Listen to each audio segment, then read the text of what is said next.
Assalamualaikum warahmatullahi wabarakatuh.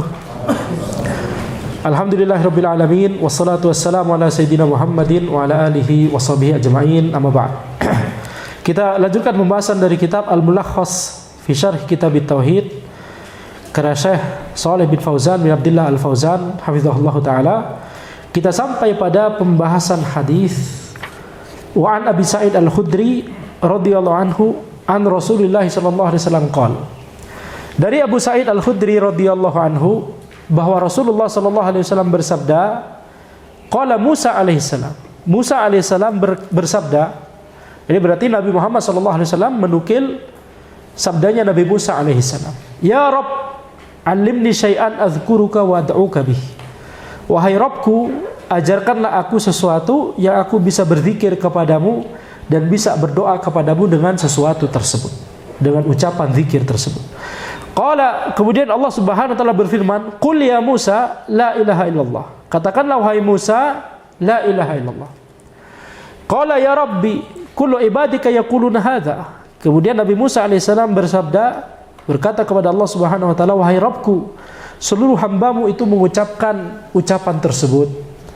Qala ya Musa, law anna samawati sab' wa amirahunna ghairi wal ardina sab' fi kiffah wa la ilaha illallah fi kiffah malat bihinna la ilaha illallah. Kemudian Allah Subhanahu wa taala berfirman, wahai Musa, kalau seandainya langit yang 7 dan seluruh makhluk penghuninya, tentunya selainku, yakni selain Allah Subhanahu wa taala, karena yang dimaksud di sini amirahunna yaitu makhluk penghuni langit.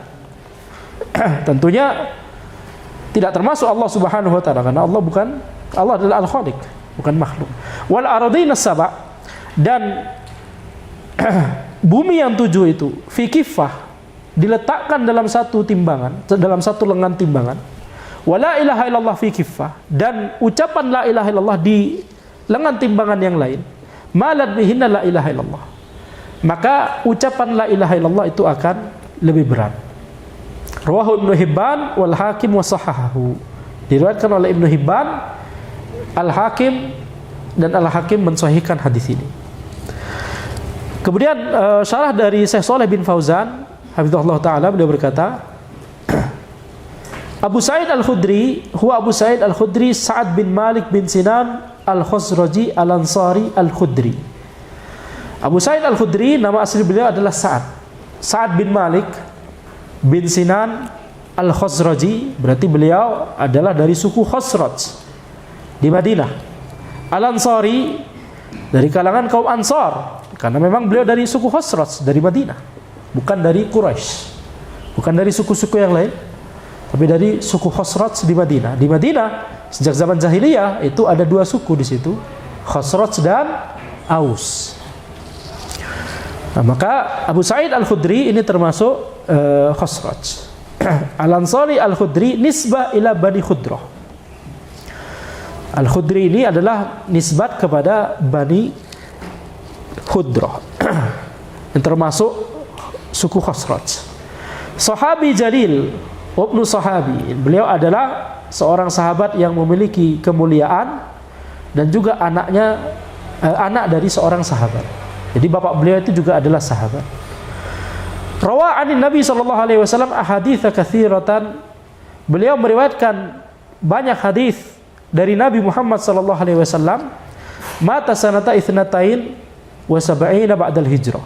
Beliau meninggal dunia, beliau wafat pada tahun 74 Hijriah. Ini biografi ringkas dari Abu Sa'id Al-Khudri radhiyallahu anhu. Musa huwa Musa bin Imran, Rasulullah ila Bani Israel wa kalimur Rahman. Musa, nama beliau adalah Musa bin Imran. Beliau adalah utusan Allah yang diutus kepada Bani Israel, dan beliau adalah kalimur Rahman, yaitu orang yang berbicara dengan Allah Subhanahu wa taala, berbicara kepada Allah Subhanahu wa taala di Bukit Tur. Adzkuruka, yakni perkataan Nabi Musa alaihissalam ketika beliau berkata kepada Allah Subhanahu wa taala, ya Rabbi, alimni syai'an adzkuruka wa ad'uka bi. Wahai Rabbku, ajarkanlah kepadaku sesuatu yang aku bisa ucapkan sebagai zikir. Adzkuruka yakni usni alaika wa ahmaduka bihi. Usni, alaika wa ahmaduka bihi. Aku memuji engkau, aku memuji. Ini sama usri dengan ahmadu, maknanya bisa kita samakan, yaitu memuji. Aku memuji engkau dengan ucapan tersebut. Yani aku berzikir dengan ucapan tersebut. Wa ad'uka bih, maknanya adalah atawassalu bihi ilaika idza da'autuka. Aku bisa bertawassul dengan ucapan tersebut ketika aku sedang berdoa kepadamu. Jadi ini yang diminta oleh Nabi Musa alaihissalam. Beliau meminta kepada Allah untuk mengajarkan kepada beliau ucapan yang bisa diucapkan sebagai zikir dan bisa diucapkan ketika sedang berdoa kepada Allah Subhanahu wa taala. Kemudian yaquluna hadza, ketika kemudian Allah Subhanahu wa taala mengajarkan ucapan la ilaha illallah, Nabi Musa alaihissalam kemudian berkata kembali, ya Rabbi, kullu ibadika yaquluna hadza. Wahai Rabbku, seluruh hambamu itu mengucapkan hal ini. Yaquluna hadza ai hadhil kalimah. Telah semua hambamu mengetahui ucapan la ilaha illallah. Jadi ucapan la ilaha illallah juga disyariatkan dalam syariatnya Nabi Musa alaihissalam. Bani Israel juga disyariatkan untuk mengucapkan kalimat tauhid la ilaha illallah. Ini disyariatkan kepada seluruh nabi dan rasul, ya, kalimat tauhid la ilaha illallah. Wa abiruhunna ghairi man fihinna minal ammar ghairullah. Man fihinna minal ammar ghairullah, yaitu seluruh apa yang ada di langit yang mendiaminya dan memakmurkannya selain Allah Subhanahu wa taala. Kalau langit yang 7 dan seluruh penghuninya, yakni makhluk yang mendiaminya dan memakmurkannya dan menghuninya, dan seluruh bumi yang 7 ini semuanya ditimbang di satu lengan timbangan, digabung semua. Kemudian satu lengan timbangan yang lain adalah ucapan la ilaha illallah, lebih berat ucapan kalimat tauhid la ilaha illallah. Fi kiffah ay law wudi'at hadhil makhluqat fi kiffatin min kaffatayil mizan wa wudi'at hadhil kalimah fil kiffatil ukhra. Jadi kalau seandainya seluruh makhluk ini diletakkan di satu lengan timbangan, dari kedua lengan timbangan tersebut ini diletakkan di salah satunya, sedangkan kalimat tauhid la ilaha illallah itu diletakkan di lengan timbangan yang lain, maka tadi gimana? Ucapan kalimat tauhid itu lebih berat. Malat bihinna, yakni rajahat alaihinna, lebih berat kalimat tauhid tersebut. Baik. Al-makna al-ijmali lil hadis, makna umum dari hadis ini adalah anna Musa alaihi salatu wassalam talaba min rabbih azza wa jalla ay yu'allimahu dzikran yuthri alaihi bihi wa yatawassalu ilaihi bihi. Bahwa Musa alaihi salatu wassalam beliau meminta kepada Rabbnya, kepada Allah Subhanahu wa taala, agar mengajarkan Nabi Musa alaihi salam sebuah zikir yang Nabi Musa bisa memuji Allah, bisa bertawassul kepada Allah dengan ucapan tersebut. Fa arsyadahullahu ay yaqul la ilaha illallah. Maka kemudian Allah mengajarkan ucapan la ilaha illallah. Fa adraka Musa, akan tapi kemudian Nabi Musa keberatan. Anna hadhil kalimah katsirun dzikruha ala alsinatil khalqi. Ucapan kalimat tauhid ini sudah banyak disebutkan di lisan-lisannya para makhluk. Yani kaumnya Nabi Musa alaihissalam, Bani Israel, itu sudah banyak mengetahui ucapan kalimat tauhid la ilaha illallah. Wa huwa innama yuridu ayyukhussahu bidzikrin yamtazu bihi an ghairihi. Jadi Nabi Musa alaihissalam menginginkan suatu ucapan yang cuma khusus beliau saja yang bisa mengucapkannya, yang itu tidak diketahui oleh orang lain. Fabayyanallahu 'izama fadli hadzal dzikr alladzi arsyadahu ilaihi. Kemudian Allah Subhanahu wa taala menjelaskan ya keutamaan, besarnya keutamaan dari ucapan zikir ini yang telah diajarkan oleh Allah kepada Nabi Musa. Wa annahu la syai'a yu'adiluhu fil fadl. Yaitu tidak ada sesuatu yang lain yang bisa menyaingi keutamaannya. Jadi dari hadis ini kita bisa mempelajari besarnya keutamaan dari kalimat tauhid la ilaha illallah. Munasabatul hadis lil bab, kaitan hadis ini dengan bab ini, anna fihi bayana fadli kalimatit tauhid, bahwa dalam hadis ini ada penjelasan keutamaan dari kalimat tauhid, wa annahu la syai'a yu'adiluha fil fadilah, dan bahwa tidak ada sesuatu pun yang bisa menyamai ya keutamaan dari ucapan kalimat tauhid ini. Kemudian ma yustafadu minal hadis, faedah yang kita bisa dapat dari hadis ini adalah yang pertama, idzamu fadli la ilaha illallah. Besarnya keutamaan dari kalimat tauhid la ilaha illallah. Lima tatadammanuhu minat tauhid wal ikhlas. Karena kandungan yang dikandung oleh kalimat tauhid tersebut yaitu tentang ketauhidan dan tentang keikhlasan kepada Allah Subhanahu wa taala. Kandungannya itulah yang membuat keutamanya menjadi besar.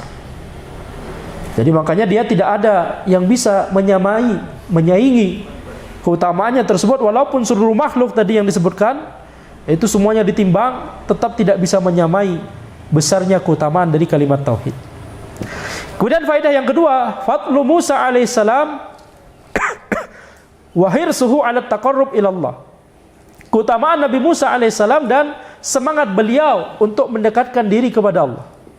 Jadi beliau sedang mencari cara atau jalan untuk beribadah kepada Allah. Beliau mintanya kepada Allah karena itu harus diridhoi oleh Allah. Ini menunjukkan bahwa ibadah itu adalah tauqifiyah. Ibadah itu bersifat tauqifiyah, bukan taufik, tauqifiyah, yaitu menunggu dalil. Ibadah itu harus kita menunggu dalil, menunggu kita mengetahui apa yang Allah ridhoi untuk itu menjadi ibadah, untuk itu menjadi jalan yang kita bisa mendekatkan diri kepada Allah. Inilah ibadah. Harus kita menunggu dalil, harus kita bertanya kepada Allah Subhanahu wa taala seperti yang dilakukan oleh Nabi Musa alaihissalam di sini. Kalau nggak bisa bertanya langsung, maka lihat dalil. Ya. Al-Qur'an dan As-Sunnah. Tapi Nabi Musa alaihissalam bisa bertanya langsung, maka beliau bertanya langsung. Meminta jalan ibadah yang tidak diketahui oleh para hamba Allah yang lain. Maka ini menunjukkan semangatnya Nabi Musa alaihissalam, menunjukkan keutamanya Nabi Musa alaihissalam. Kemudian faedah yang ketiga, annal ibadah la takunu illa bima syara'ahu Allah. Ibadah itu tidak bisa kecuali dengan apa yang disyariatkan oleh Allah. Ini tadi yang kita bahas ya. Wa laisa lil insani ayyabtadi'a fiha min indi nafsihi. Tidak boleh bagi seseorang untuk mengadakan sesuatu yang baru, mengadakan perkara yang baru dalam masalah ibadah. Dia adakan sendiri-sendiri, dia kreativitaskan sendiri-sendiri begitu ya. Tidak boleh. Lianna Musa talaba min rabbih ay yu'allimahu ma yadhkuruhu bihi. Karena Nabi Musa meminta kepada Allah Subhanahu wa taala untuk mengajarkan kepada beliau apa yang bisa beliau ucapkan sebagai zikir. Jadi selain ibadah itu juga tadi kaidah umum, ibadah tidak boleh kita ada-adakan sendiri, tidak boleh kita kreasikan sendiri, harus menunggu dalil.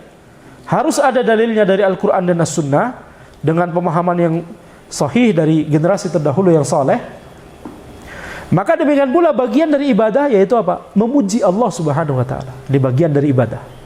Memuji Allah Subhanahu wa taala. Itulah yang ibadah, bentuk ibadah yang ditanyakan oleh Nabi Musa di sini. Bentuk ibadah yaitu memuji Allah Subhanahu wa taala. Memuji Allah itu tauqifiyah juga. Menunggu dalil juga.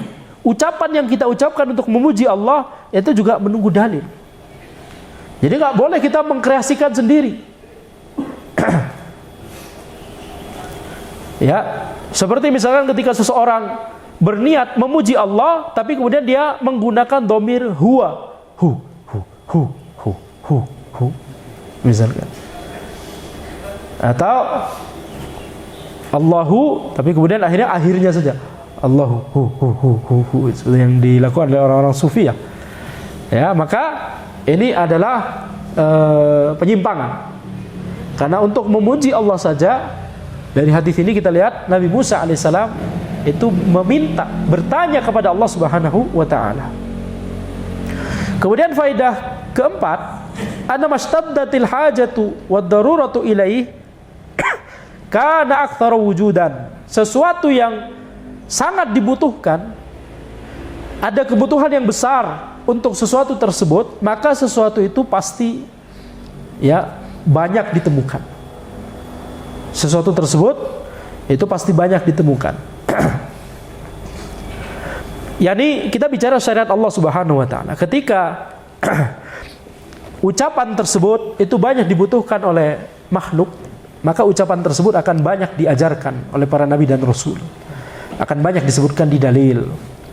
Fa inna la ilaha illallah lamma kana al-'alamu muttarran ilaiha kanat aktsarul azkari wujudan wa aisaraha husulan. Ucapan kalimat tauhid la ilaha illallah ketika alam, yakni seluruh makhluk ini sangat membutuhkan ucapan tersebut, maka kalimat tersebut akan menjadi kalimat zikir yang paling banyak ditemukan dan paling mudah untuk dicapai.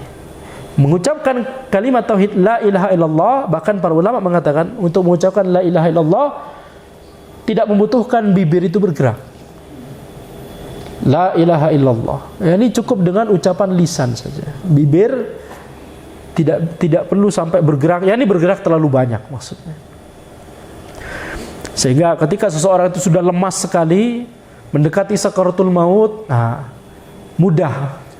Ya, semoga dimudahkan. Ini tergantung amalannya. Tapi sifat dari kalimat tauhid itu sendiri mudah diucapkan. Tapi sekali lagi nanti tergantung amalannya ketika, betul tidak? Ya sama seperti pertanyaan, man rabbuk, siapa Rabbmu? Kan jawabannya mudah. Tapi nanti di alam kubur tergantung amalannya di dunia. Nah, demikian pula dua pertanyaan berikutnya. Umadinuk, uman nabiyuk. Baik. Jadi ucapan kalimat tauhid karena dibutuhkan oleh makhluk, maka itu banyak ditemukan. Banyak ditemukan di dalil, banyak diajarkan oleh para nabi dan rasul. Orang-orang tahu. Lihat kaum muslimin sekarang, ada yang tidak tahu ucapan kalimat tauhid la ilaha illallah. Ya. Hampir semua atau bahkan semuanya tahu, betul tidak? La ilaha illallah. Jadi ini diantara bentuk rahmat Allah Subhanahu wa taala. Sesuatu yang banyak dibutuhkan makhluk itu banyak diajarkan. Jadi ketika seluruh nabi dan rasul semua dari mereka mengajarkan tauhid, mengajarkan akidah, maka kita tahu bahwa itu sangat dibutuhkan oleh makhluk. Ya. Tidak peduli generasi mana, tidak peduli zaman apa, di tempat mana, di negeri mana, semuanya membutuhkan kalimat tauhid la ilaha illallah. Karena itu diajarkan oleh seluruh nabi dan rasul. Dari Nabi Adam alaihissalam hingga Nabi Muhammad sallallahu alaihi wasallam. Baik.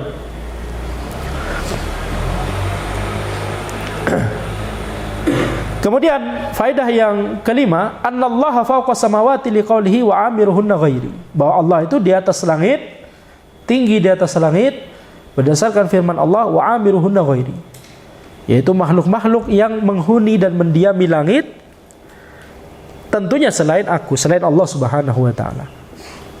Ya, maka di sini menunjukkan bahwa Allah itu di atas langit.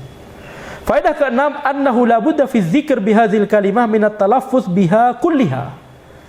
Tidak boleh tidak ketika berzikir dengan ucapan kalimat tauhid ini harus melafadzkan semuanya secara lengkap. La ilaha illallah. Wa la yaqtasiru ala lafzil jalalah Allah kama yaf'aluhu ba'dul juhal. Tidak membatasi diri pada lafzul jalalah saja, yaitu Allah, sebagaimana yang dilakukan oleh sebagian orang-orang yang jahil. Tidak boleh berzikir kepada Allah cuma menyebut lafzul jalalah Allah. Tidak boleh Allah, Allah, Allah, Allah, Allah. Allahu, Allahu, Allahu, Allahu. Atau yang biasa misalkan sebagian orang ketika ada qori bacaannya bagus, Allah. Hah? Apa maksudnya? Nah, itu maksudnya memanggil Allah Subhanahu wa taala bagaimana ya? Kalau memuji Allah bukan dengan sekedar mengucapkan lafzul jalalah Allah. Seluruh kalimat pujian, kalimat zikir yang ada dalilnya secara sahih di dalam syariat, semuanya merupakan kalimat lengkap. Ya, bukan mufrad, bukan murakkab ghairu mufid, semuanya murakkab mufid. Baik. La ilaha illallah, kalimat lengkap, tidak ada Tuhan yang berhak diibadahi kecuali Allah. Subhanallah, maha suci Allah. Alhamdulillah, segala puji hanya bagi Allah. Allahu akbar, Allah maha besar. Semuanya membentuk kalimat yang lengkap. Jadi kalau berzikir cuma dengan Allah, Allah, Allah, Allah, Allah, Allah, ini kesalahan. Tidak ada dalilnya. Baik. Kemudian faedah yang ketujuh, isbatu mizanil a'mal wa annahu haqqun.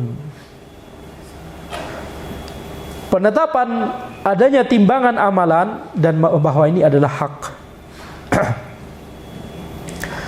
Kemudian yang kedelapan, faedah kedelapan, annal anbiya yahtajuna ila at-tanbih ala fadli la ilaha illallah. Para nabi itu membutuhkan untuk diingatkan tentang keutamaan kalimat tauhid la ilaha illallah. Contohnya di sini Nabi Musa alaihissalam diingatkan oleh Allah Subhanahu wa taala tentang keutamaan kalimat tauhid la ilaha illallah. Ya, maka itulah ilmu. Yaitu harus selalu kita diingatkan. Ilmu harus selalu kita murajaah. Ilmu harus kita selalu mengingatnya. Dan tentunya kalau belum tahu harus kita tuntut, harus kita pelajari. Tidak bisa tahu sendiri dari lahir sudah tahu begitu, tidak bisa. Maka di sini Nabi Musa alaihissalam perlu diingatkan oleh Allah Subhanahu wa taala tentang keutamaan kalimat tauhid la ilaha illallah. Menunjukkan apa? Menunjukkan bahwa perkara ilmu itu harus selalu diingatkan. Apakah Nabi Musa alaihissalam tidak tahu tentang keutamaan ini? Tentunya beliau mengetahui keutamaan dari kalimat tauhid la ilaha illallah. Tapi mungkin belum tahu bahwa ini adalah keutamaan, memiliki ucapan yang memiliki keutamaan terbesar. Bisa jadi Nabi Musa belum tahu sebelum itu. Makanya beliau nanya di sini, ucapan yang spesial begitu ya. Atau bisa jadi sudah tahu, tapi itu maksudnya adalah ucapan kalimat pujian kepada Allah yang memiliki keutamaan paling besar. Nah, Nabi Musa ingin yang lebih spesial dari, bisa jadi sudah tahu tapi ingin yang lebih spesial lagi. Ada dua kemungkinan itu. Tapi intinya beliau diingatkan oleh Allah Subhanahu wa taala tentang keutamaan kalimat tauhid, menunjukkan bahwa yang namanya ilmu itu harus selalu diingatkan. Harus selalu kita murajaah. Dan kalau belum dipelajari, harus dipelajari. Kemudian yang kesembilan, annal aradina sab'un kas-samawat, bahwa bumi itu 7 seperti langit. Tapi bagaimana atau di mana itu bumi yang 6 yang lain misalkan? Kita katakan Allahu a'lam. Allah lebih mengetahui. Para ulama memberikan adab terkait ucapan Allahu a'lam. Kapan ada waw di depan dan kapan tidak ada. Ini cuma adab saja ya. Bukan merupakan keharusan. Kalau kita tahu jawabannya, kita ucapkan wallahu a'lam.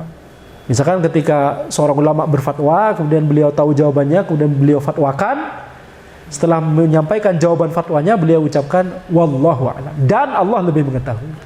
Tapi kalau tidak tahu sama sekali, Allahu a'lam, Allah lebih mengetahui, tanpa dan, tanpa wa. Ala kulli hal, ini cuma adab saja. Maksud ana bukan masalah halal haram, bukan. Cuma ini di antara faedah yang disebutkan oleh para ulama. Kemudian kita masuk pada hadis berikutnya. Walid Tirmidzi wa hasanahu an Anas. Dalam sebuah hadis yang diriwayatkan oleh At-Tirmidzi dan dihasankan oleh beliau dari Anas bin Malik radhiyallahu anhu, sami'tu Rasulullah sallallahu alaihi wasallam yaqul, aku mendengar Rasulullah sallallahu alaihi wasallam bersabda. Qala Allah Ta'ala, Allah Subhanahu wa taala berfirman, maka ini adalah hadis qudsi. Ya ibna Adam, lau ataitani bi qurabil ardi khataya thumma lakitani la tusyriku bi syai'an la ataituka bi qurabiha maghfiratan. Wahai anak Adam, seandainya engkau itu mendatangiku dengan dosa sepenuh bumi, sebesar bumi, thumma lakitani la tusyriku bi syai'an, kemudian engkau bertemu denganku dalam kondisi tidak berbuat kesyirikan kepadaku sama sekali, la ataituka bi qurabiha maghfiratan, sungguh aku akan datang kepadamu dengan membawa ampunan sepenuh bumi atau sebesar bumi. Anas di sini, huwa Anas bin Malik ibn Nadhr al-Ansari al-Khosraji. Nama beliau adalah Anas bin Malik ibn Nadhr al-Ansari, berarti dari kalangan Ansar. Al-Khosraji berarti sama-sama dari suku Khosraj, sama seperti sahabat sebelumnya siapa? Abu Sa'id al-Khudri. Khadimu Rasulullah sallallahu alaihi wasallam. Beliau adalah pelayan Rasulullah sallallahu alaihi wasallam. Khadamahu asyra sinin. Beliau melayani Nabi sallallahu alaihi wasallam selama kurun waktu 10 tahun. Makanya kemudian beliau banyak meriwayatkan hadis dari Nabi Muhammad sallallahu alaihi wasallam. Wa qala Nabi sallallahu alaihi wasallam, Allahumma akthir malahu wa waladahu wa adkhilhul jannah. Ya Allah, banyakkanlah hartanya dan anak keturunannya, dan masukkanlah dia ke dalam surga. Ya, ini doa Nabi Muhammad SAW, dan dua bagian pertama itu terbukti, diwujudkan oleh Allah. Yani Anas memiliki harta yang banyak dan memiliki anak keturunan yang banyak. Dan semoga kita dan beliau sama-sama dimasukkan ke dalam surga Allah Subhanahu wa taala. Itu bagian ketiga dari doa Nabi sallallahu alaihi wasallam di sini. Baik, mata sanata itsnatain wa tis'in ba'dal hijrah. Kalau Abu Sa'id Al-Khudri tadi meninggal sanata arba'in wa sab'in, ya, meninggal tahun 74 Hijriah. Kalau Anas bin Malik meninggal tahun 92 Hijriah. Mata sanata itsnatain wa tis'ina ba'dal hijrah. Wa qila sanata thalathin wa tis'ina ba'dal hijrah. Dan dikatakan bahwa beliau wafatnya bukan tahun 92 tapi tahun 93 Hijriah. Tapi intinya waqad jawazal mi'ah. Beliau itu melampaui umur usia 100 tahun Hijriah usianya. Walid Tirmidzi wa hasanahu ay wa rawat Tirmidzi fi sunanihi al-hadits al-madhkur. Jadi hadis ini diriwayatkan oleh At-Tirmidzi dalam kitab Sunan beliau, ini Jami' At-Tirmidzi, tapi sering juga disebut Sunan Tirmidzi. Tapi nama kitabnya Jami' sebenarnya, Al-Jami', yaitu Jami' At-Tirmidzi. Wa hasana isnadahu, beliau menghasankan sanadnya. Qurab di sini Qurab yaitu dalam firman Allah Subhanahu wa taala, ingat ini hadis qudsi ya. Allah Subhanahu wa taala berfirman, "Ya ibna Adam, lau ataitani bi qurabil ardi khataya." Qurab di situ apa? Qurab bi dhammil qaf wa qil bi kasriha. Qurab dengan dhammah, tapi ada juga yang mengatakan itu dengan kasrah, yaitu qirab. Wa dhammu ashhar, dengan dhammah itu lebih masyhur, yaitu qurab. Wa huwa mil'uha au ma yuqaribu mil'aha, yaitu sesuatu yang wadah yang sepenuh bumi, yakni volumenya sama, ini satuan volume sepenuh bumi, yakni sebesar bumi. Ya ibna Adam lau ataitani bi qurabil ardi khataya, wahai anak Adam, kalau engkau itu datang kepadaku dengan dosa sepenuh bumi, sebesar bumi, thumma laqitani la tusyriku bi syai'an, ay thumma muttahala kaunika saliman minasy-syirk, yakni engkau kemudian meninggal dunia dalam kondisi engkau itu selamat dari kesyirikan. Wa hadza syartun fil wa'd bi husulil maghfirah. Ini adalah syarat dari kabar gembira ini. Ini hadis ini berisi al-wa'd, janji. Ini kabar gembira. Ada wa'd, ada wa'id. Wa'd dan wa'id.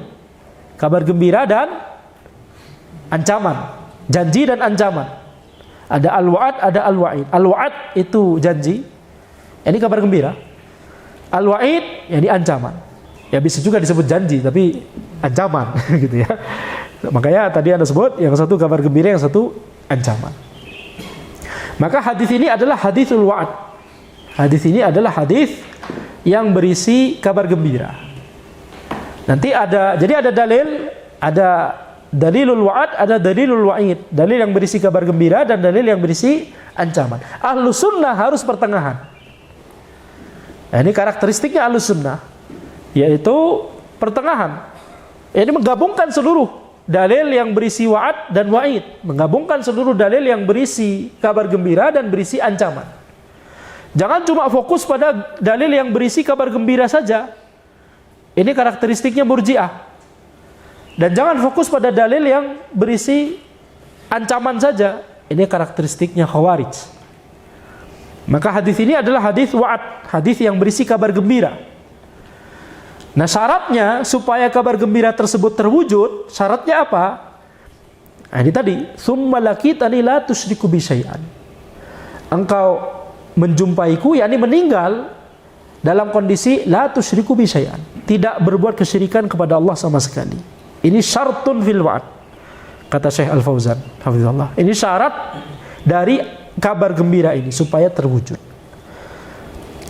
Syartun fil wa'd bihusulil maghfirah. Syarat dari kabar gembira ini yaitu terwujudnya ampunan. Itu kabar gembiranya, yaitu akan diampuni oleh Allah Subhanahu wa taala. Jadi Allah Subhanahu wa taala berfirman dalam hadis qudsi ini, la ataituka bi qurabiha maghfiratan. Sungguh aku akan datang menjumpaimu dengan membawa ampunan yang sepenuh bumi juga, sebesar bumi juga. Yani dihapuskan berarti semua dosa-dosanya. Maghfirah al-ghafru lughatan as-satr. Al-ghafru maknanya secara bahasa itu adalah as-satr, yakni menutup. Wa syar'an tajawuzullahi an khotoya wa dzunubi ibadihi. Yaitu ketika Allah Subhanahu wa taala itu menghapuskan dosa-dosa dan kesalahan dari para hambanya. Baik. Tajawuzullahi an khotoya wa dzunubi ibadihi.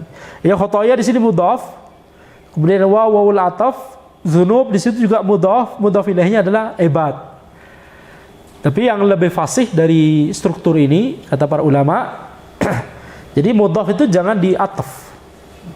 Ini kalau misalkan mau yang lebih fasih adalah tajawuzullahi an khotoya ibadihi wa dzunubihim. Jadi mudhaf ilaihnya langsung disebutkan di mudhaf yang pertama. Jangan mudhaf ilaih disebutkan di mudhaf yang kedua. Ini bagi yang sudah belajar nahwu ya. Baik. Jadi tajawuzullahi an khotoya ibadihi wa dzunubihim. Itu kalau mau pakai struktur yang lebih fasih.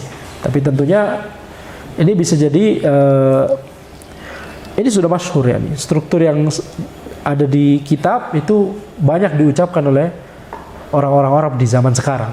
Jadi tidak masalah juga sebenarnya. Tetap dipahami maknanya, tetap bisa dipahami.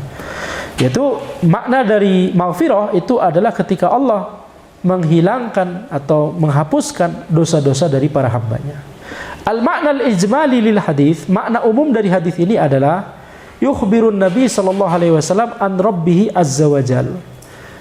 Nabi Muhammad sallallahu alaihi wasallam mengabarkan dari Rabb-Nya subhanahu wa ta'ala annahu yukhatibu ibadahu, bahwa Allah itu berfirman kepada para hambanya, wa yubayyinu lahum sa'ata fadlihi. Allah mengabarkan, menjelaskan kepada mereka, kepada para hambanya, luasnya dari keutamaan Allah, karunia, luasnya dari karunia Allah Subhanahu wa taala. Wa rahmatihi, luasnya dari rahmat Allah Subhanahu wa taala. Wa annahu yaghfiru dzunuba mahma kathurat. Dan bahwa Allah itu mengampuni dosa-dosa dari para hambanya walaupun dosa-dosa tersebut banyak sekali. Madamad duna syirki, selama dosa-dosa tersebut itu di bawah kesyirikan. Nah, ini catatan yang tidak ada di hadis. Ya, tetapi disebutkan di dalil yang lain, yaitu di ayat. Disebutkan di hadis, afwan, yaitu tsumma laqitani la tusyriku bi syai'an. Yaitu di frase yang tadi justru ya. Maka itu disebut syarat. Ya. Jadi hadis ini termasuk yang menunjukkan adanya syarat ini. Karena nanti ada hadis-hadis yang lain yang tidak menyebutkan, karena bercampur ingatannya tadi dengan hadis yang lain. Nah, kalau hadis ini na'am, yaitu keterangan tersebut disebutkan. Yaitu dengan catatan apa? Dengan catatan dosa-dosa yang diampuni tersebut bukanlah dosa kesyirikan. Ini menunjukkan kalau itu adalah dosa kesyirikan, maka itu tidak diampuni kecuali orang tersebut harus bertaubat. Jadi konteks dari hadis ini adalah ketika seseorang itu meninggal dunia, dia bawa dosa yang banyak sekali, tapi dia mentauhidkan Allah Subhanahu wa taala, dia tidak berbuat kesyirikan, tapi dia melakukan banyak dosa sepenuh dan sebesar bumi, maka bisa jadi nanti Allah Subhanahu wa taala akan mengampuni seluruh dosa-dosanya tersebut selama dia tidak mengerjakan kesyirikan. Nah, kalau hadis yang ini, hadis ini tadi syarat itu disebutkan secara sharih. Jadi hadis ini sama seperti ayat wa hadzal hadits mithlu qoulihi ta'ala. Hadis ini sama seperti firman Allah Subhanahu wa taala, innallaha la yaghfiru ayyushraka bihi wa yaghfiru ma duna dzalika liman yasha. Sesungguhnya Allah tidak mengampuni yaitu dosa kesyirikan, tidak mengampuni itu orang-orang yang berbuat kesyirikan kepada Allah, tetapi Allah mengampuni dosa-dosa selain itu, dosa-dosa di bawah itu bagi orang-orang yang Allah kehendaki. Nah, ayat ini itu berlaku untuk orang yang tidak bertaubat sampai meninggalnya. Sama seperti hadis tadi, berlaku untuk orang yang belum bertaubat sampai meninggalnya. Kemudian dia membawa dosa banyak selama dosa tersebut di bawah kesyirikan, atau di bawah dosa-dosa yang selevel dengan kesyirikan. Ini syirik akbar yang dimaksud di sini, yaitu kufur akbar dan nifak akbar, itu selevel dengan syirik akbar. Selama dosa-dosa yang dikerjakan adalah di bawah dosa-dosa tersebut, inilah yang kemudian mendasari pengkategorian dari para ulama, ada dosa pembatal keimanan dan ada dosa pengurang keimanan. Jadi kalau dosa-dosa pembatal keimanan itu semuanya sudah dihindari, tapi dia memiliki banyak dosa-dosa pengurang keimanan dan dia tidak bertaubat sampai matinya, nah berlakulah hadis ini, berlakulah ayat ini. Innallaha la yaghfiru ayyushraka bihi wa yaghfiru ma duna dzalika liman yasha. Sesungguhnya Allah itu tidak mengampuni dosa kesyirikan, tetapi Allah mengampuni dosa-dosa di bawah dosa kesyirikan bagi orang yang Allah kehendaki. Sama seperti hadis tadi. Ya ibna Adam, law ataitani bi qurabil ardi khataya, tsumma laqitani la tusyriku bi syai'an, la ataituka bi qurabiha maghfiratan. Wahai anak Adam, seandainya engkau mendatangiku, menjumpaiku dengan dalam kondisi membawa dosa sepenuh bumi, sebesar bumi, tetapi engkau mendatangiku tidak dalam kondisi berbuat kesyirikan kepadaku, maka sungguh aku akan mendatangimu, menjumpaimu dengan membawa ampunan sepenuh bumi, sebesar bumi. Maka tadi ada syarat tadi, selama orang tersebut tidak melakukan kesyirikan kepada Allah Subhanahu wa taala. Jadi dari sisi ini antara ayat dan hadis ini sama. Tapi ada sisi perbedaannya, yaitu tentunya banyak bedanya. Bedanya banyak. Kalau di hadis kan disebutkan secara tegas, walaupun dosanya sebanyak atau sepenuh bumi begitu ya. Di ayat tidak. Tapi perbedaan yang penting untuk disebutkan adalah lima yasha. Allah mengampuni dosa di bawah kesyirikan bagi siapapun yang Allah kehendaki. Nah, kalau di hadis itu tidak ada di situ secara sorry. Tapi itu seperti seolah merupakan sebuah kelaziman gitu ya. Ya ibna Adam. Jadi umum berarti, betul tidak? Wahai seluruh anak Adam, berarti seluruh manusia. Lau ataitani bi qurabil ardi khataya tsumma laqitani la tusyriku bi syai'in la ataituka bi qurabiha maghfiratan. Tidak ada dikaitkan kepada kehendak Allah di situ. Maka kita pahami hadis tersebut, kita bawa hadis tersebut kepada ayat.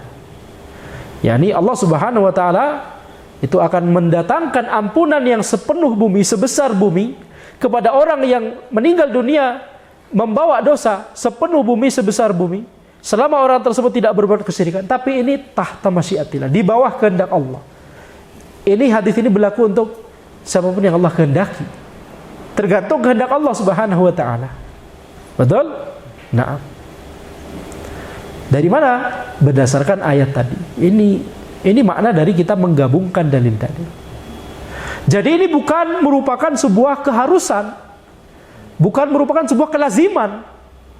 Sehingga nggak boleh kemudian kita seperti orang-orang Murji'ah yang mengatakan yang penting kita sudah tidak berbuat syirik, mau zina, mau membunuh, mau mencuri, semuanya dilakukan santai.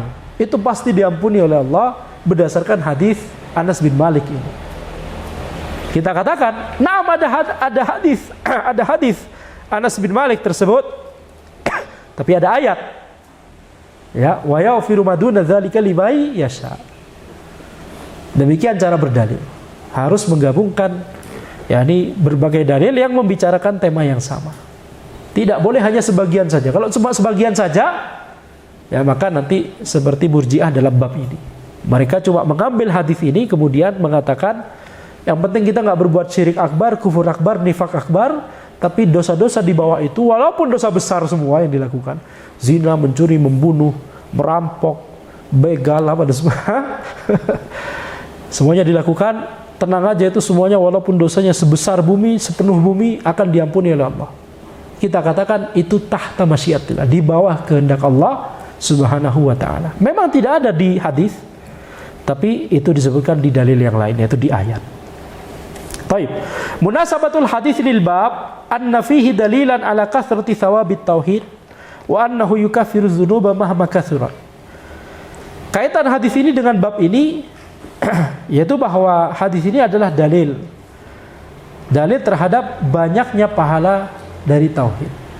Jadi ketika seseorang itu mentauhidkan Allah, tidak berbuat kesyirikan sama sekali, walaupun dosanya banyak, tapi karena ketauhidannya, ya, maka Allah berkehendak untuk kemudian mengampuni dosa-dosanya tersebut.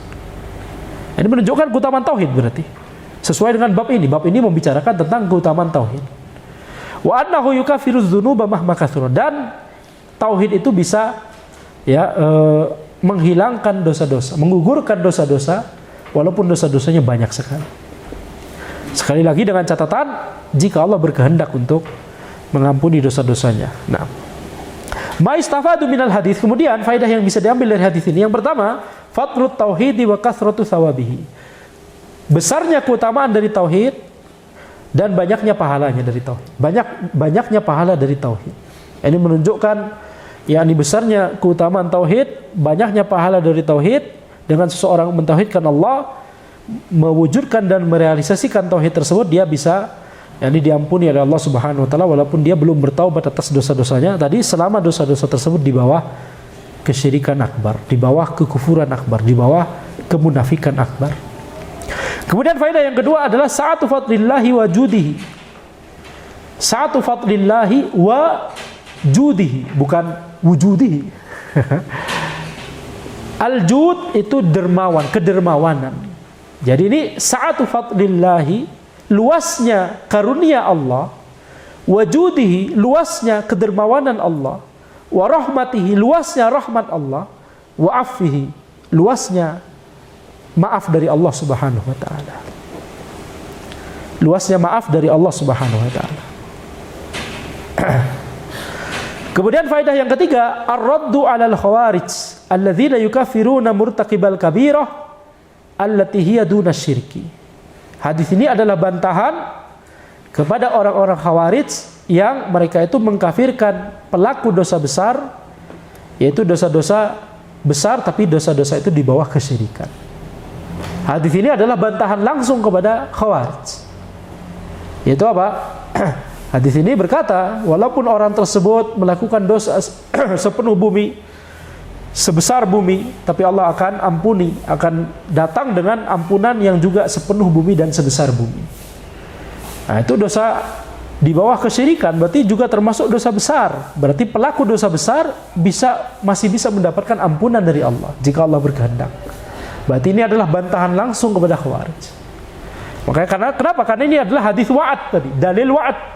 Ini bantahan langsung kepada khawarij. Karena khawarij mereka cuma fokus pada dalil yang wa'id, dalil yang ancaman. Kalau ini dalil yang berisi kabar gembira, ini adalah bantahan langsung kepada khawarij. Nanti sebaliknya, dalil yang berisi wa'id, dalil wa'id itu dalil ancaman, itu adalah bantahan langsung kepada murji'ah.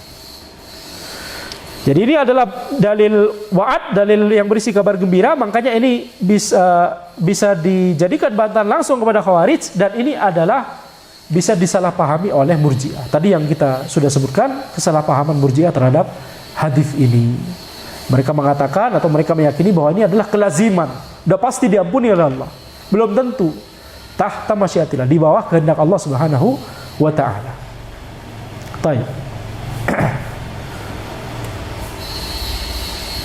Jadi hadis ini masuk dalam pendalilan syubhatnya murji'ah, sehingga hadis tersebut biasanya akan menjadi bantahan kepada syubhat orang yang berlawanan, itu khawarij. Jadi kalau ada dua firqah ahlul bidah yang saling satunya spektrum kanan, satunya spektrum kiri, maka kalau ada dalil yang itu membentuk syubhat yang ini dalil ini biasanya bantahan untuk syubhat yang itu. Kalau ada dalil yang membentuk pendalilan syubhat dari firqah yang ini, biasanya dalil ini adalah bantahan untuk syubhat yang itu. Karena ini berlawanan. Ahlussunnah menggabung kedua-duanya, jadi selamat dari kedua syubhat. Baik. Itulah mengapa Ahlussunnah adalah pertengahan.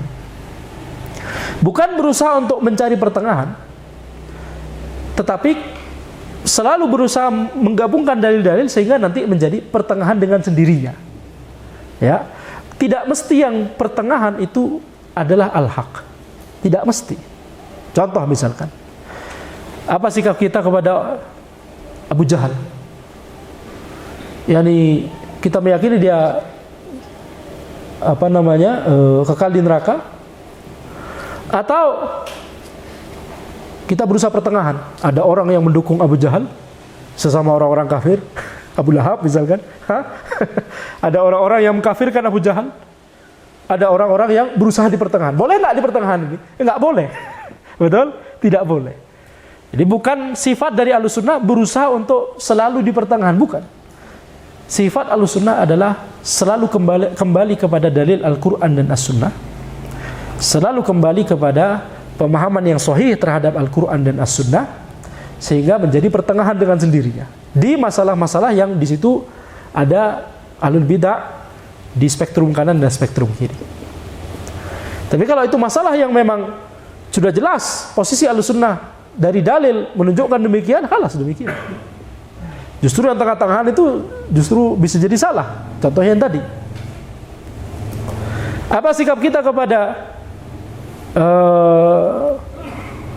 apakah Nabi Muhammad SAW telah wafat atau tidak?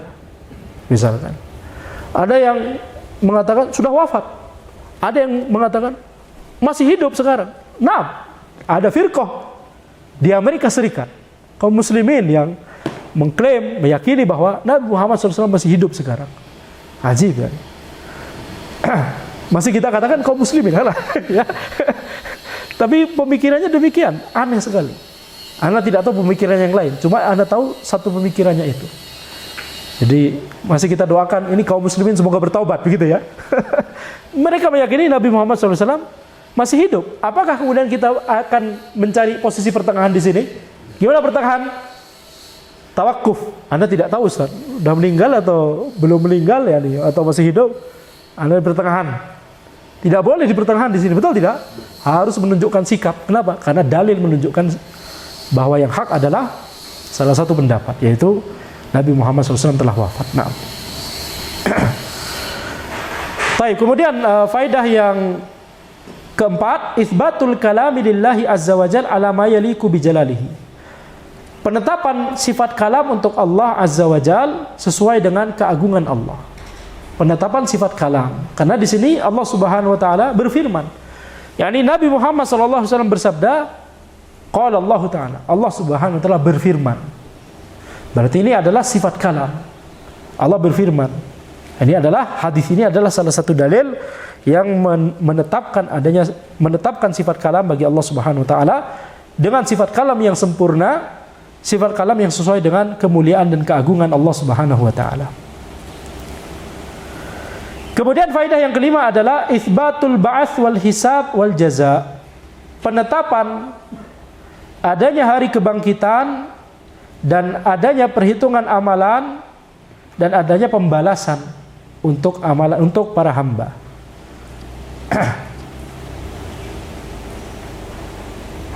Ya, jadi adanya hari kebangkitan dan adanya perhitungan amalan